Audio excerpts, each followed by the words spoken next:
बाळा, आमचीच आठवण काढत होतास ना, त्यामुळेच तर आम्ही प्रकट झालो. अरे मायबाप मानतोस ना आम्हाला.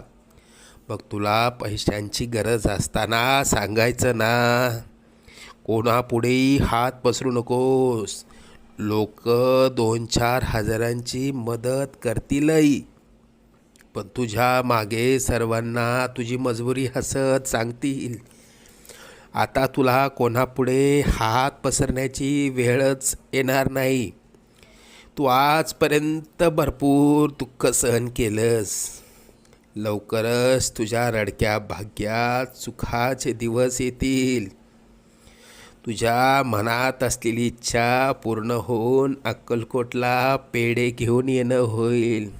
येशील ना आम्हाला भेटायला अक्कलकोटला? सगळं मनास